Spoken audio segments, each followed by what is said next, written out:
Le véritable propriétaire, c'est Dieu. Le véritable propriétaire d'une vie, c'est Jésus. Tu es en train d'être malmené par quelqu'un qui n'est pas ton propriétaire. Vous savez, Satan n'est pas le propriétaire de l'homme. Je vais te faire cette révélation ce matin. Et voilà pourquoi, quand quelqu'un marche avec Satan, quand quelqu'un n'est pas converti, quand quelqu'un n'a pas Dieu, voilà pourquoi cette personne-là, le faux propriétaire-là, va le conduire à la mort. Parce que si moi c'est mon enfant, je ne peux pas prendre mon enfant pour l'emmener dans un lieu où le tuer, non. Le véritable propriétaire de l'homme, mais celui qui est le faux propriétaire, qui n'est pas le propriétaire, lui, ça ne lui fait rien de te conduire à la mort. Si tu n'es pas mon enfant, tu n'es pas mon fils, je peux t'emmener à la mort. Mais si tu es mon fils, je ne peux pas t'emmener à la mort. Voilà pourquoi Jésus, il nous montre le chemin de la vie. Alléluia. Alléluia. Donc le véritable propriétaire de la vie, c'est Jésus-Christ de Nazareth. Alléluia. Cet homme-là était destiné quelque part à être tué. Parce que c'était attaché. Attaché pourquoi? On l'attache, on attend la fête. Peut-être pour l'achever. Mais ce jour-là, Jésus a délivré cet homme. Alléluia. Jésus est venu nous délivrer de la main de Satan. Il est venu nous délivrer de la main du diable. Et cette mission, le Seigneur le fera. Il le fera, il continue de le faire pour toute l'humanité. Je voudrais également révéler ceci, peuple de Dieu. Troisième stratégie, c'est la joie d'accueillir son Sauveur. Alléluia. Je veux te dire tout simplement le marcher dans la joie en 2019.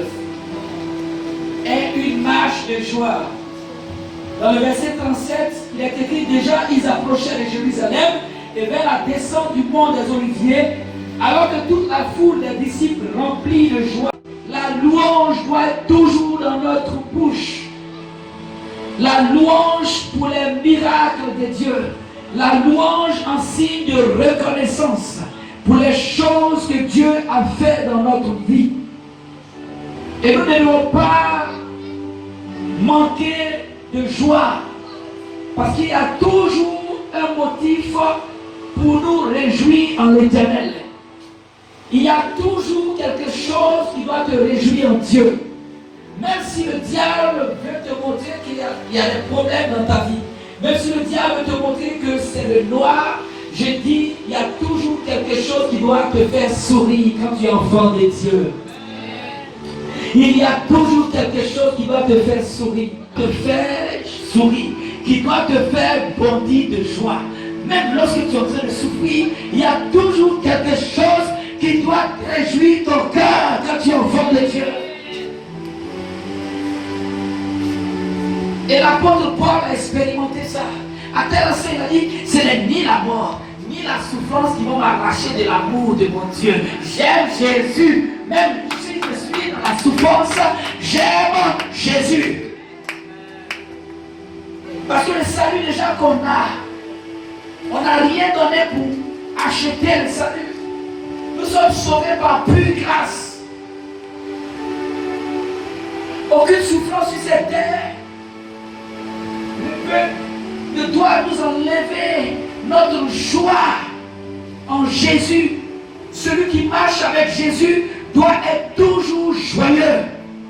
Parce que c'est ta joie qui fait que l'ennemi ne peut plus progresser dans ce qu'il veut faire. Quand tu es joyeux, tu le déroutes. Il se dit, mais comment il est même? Comment? Je suis en train de le faire souffrir, et puis malgré ça, il va toujours à l'église. Je suis en train de la faire souffrir, et puis malgré ça, elle chante toujours, elle loue le Seigneur. Si tu veux remporter la victoire, en 2019, marche dans la joie. C'est un secret de la victoire. J'ai dit, c'est un secret pour remporter de grandes victoires. C'est un secret véritable que Dieu nous révèle. Cette foule a commencé à louer Dieu, à célébrer, à être remplie de joie. Remplie de joie pour qui? Remplie de joie pour le Sauveur Jésus-Christ de Nazareth. Même si les souffrances sont là, même si les difficultés sont là, sois rempli de joie pour ton Sauveur. Sois rempli de joie pour celui qui te sauve. Celui qui te sauve, c'est Jésus-Christ de Nazareth. Celui qui t'a donné la vie, c'est Jésus-Christ de Nazareth. 2019 soit pour toi une année de joie. Commence déjà à te réjouir maintenant. Et continue de te réjouir dans le mois de février, dans le mois de mars, dans le mois d'avril. Exerce-toi la joie. Que ce soit un exercice pour toi. Que ce soit un exercice. Même si les galères, les souffrances veulent te voler ta joie, conserve ta joie. Même si la maladie veut enlever ta joie, conserve ta joie. Tu peux être joyeux même étant malade. Tu peux être joyeux même étant malade. Et quand tu es joyeux dans la maladie, le Seigneur accomplit la gloire de son nom en toi. C'est une marque de confiance. C'est une marche de foi à la vie chrétienne. Marche dans la joie et tu auras la victoire. Marche dans la joie et tu verras que Dieu va changer la situation. Cette joie est une véritable joie de miracle. La joie dans le service. La joie dans le service. En servant Dieu, nous devons le servir dans la joie, peuple de Dieu. Nous devons servir Dieu dans la joie. Nous devons travailler pour Dieu dans la joie. La joie et la reconnaissance pour les miracles que Dieu a fait. Et nous, la louange de l'Éternel est toujours dans notre